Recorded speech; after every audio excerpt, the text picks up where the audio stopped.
Petit manuel de dépannage spirituel, un livre de Philippe Lheureux et Stéphanie Martin. Aujourd'hui, nous allons essayer de répondre à la question: existe-t-il une forme d'intelligence à la base de la création et de l'évolution des formes de vie sur la Terre?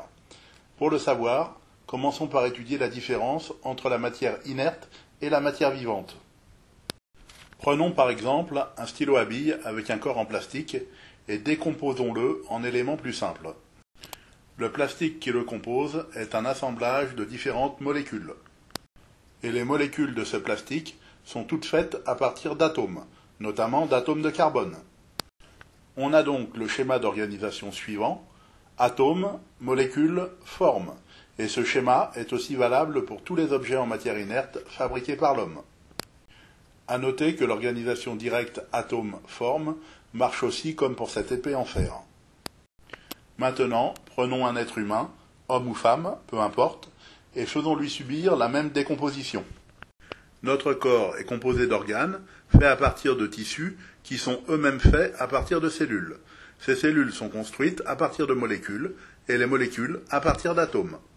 On a donc l'assemblage suivant: atomes, molécules, cellules, tissus, organes et corps. On observe donc dans le vivant un niveau d'organisation bien plus complexe que pour la matière inerte. Rien qu'au stade moléculaire, on peut déjà observer une complexité beaucoup plus grande que celle des molécules de plastique, puisque l'ADN a des propriétés de stockage et de duplication de l'information. Cette complexité de la matière vivante est valable pour tous les êtres vivants, même les plus simples, car un simple virus, comme celui de la grippe, est déjà beaucoup plus complexe qu'un stylo à billes.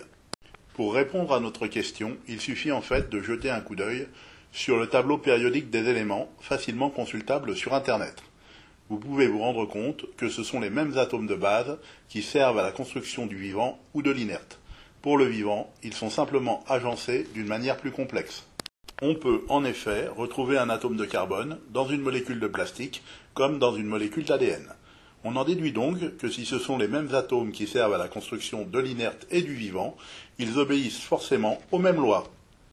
Maintenant, posez-vous la question: a-t-il fallu penser pour créer le stylo à billes? Oui, bien sûr.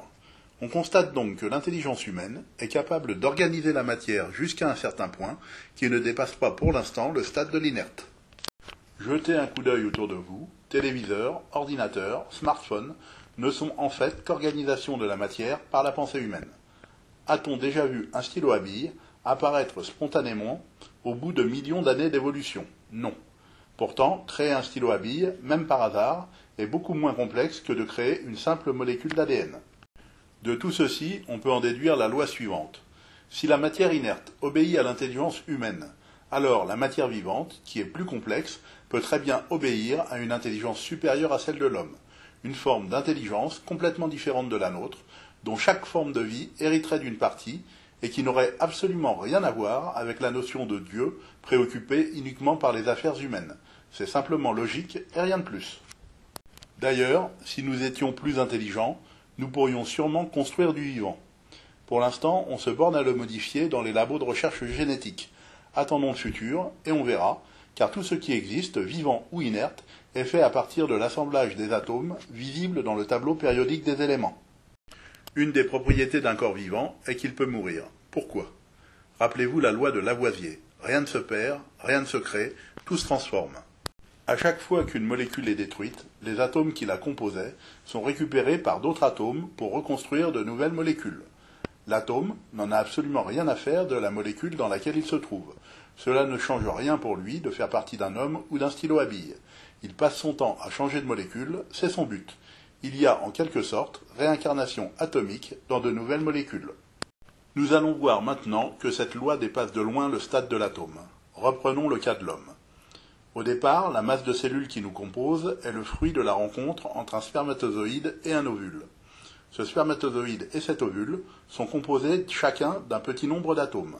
La rencontre des deux ne fait qu'additionner la quantité d'atomes composant le spermatozoïde à ceux qui composent l'ovule. D'où viennent donc tous les atomes supplémentaires qui composent le corps du bébé à sa naissance? Eh bien, tout simplement de la nourriture que la mère avale pendant sa grossesse. Cette nourriture est composée de cellules animales et végétales, donc de molécules et d'atomes. Le corps de la mère va simplement récupérer les atomes de la nourriture et les transmettre à l'embryon pour qu'il les réutilise à son profit. Notre corps n'est donc que le produit du recyclage d'autres formes de vie, et il en va de même pour n'importe quelle forme de vie. C'est pour cette raison que les espèces vivantes se dévorent entre elles. Elles ont simplement besoin de récupérer des atomes pour construire leur corps. Imaginez la Terre comme une grosse boule de pâte à modeler, avec laquelle vous ne pouvez construire qu'un certain nombre de petits animaux. Au bout d'un moment, si vous voulez construire autre chose, vous êtes obligé de sacrifier un des animaux pour recycler la matière qui le compose. Sur Terre, comme il n'y a pas assez de pâte à modeler pour tout le monde, pour exister, il faut la voler chez d'autres formes de vie. La matière n'est donc qu'une pâte à modeler évoluée, et la mort n'est que le recyclage de cette matière au profit d'autres espèces vivantes. Avouez que vous n'aviez pas vu les choses sous cet angle-là. Ce recyclage permanent permet aussi de comprendre que tout voyage d'un être humain dans le temps est strictement impossible, car les atomes qui composent actuellement son corps ont été récupérés dans des formes de vie passées. Faire revenir quelqu'un dans le temps correspondrait à faire coexister les atomes de son corps avec les mêmes atomes quand ils étaient ailleurs. Cela reviendrait à dédoubler certains atomes, or c'est impossible, car rien ne se perd, rien ne se crée, tout se transforme. Si ce genre de raisonnement vous parle, je vous invite à lire notre petit manuel de dépannage spirituel. Vous y apprendrez plein d'autres choses concernant la vie. Bonne lecture, et si vous aimez, n'oubliez pas d'en parler à vos amis.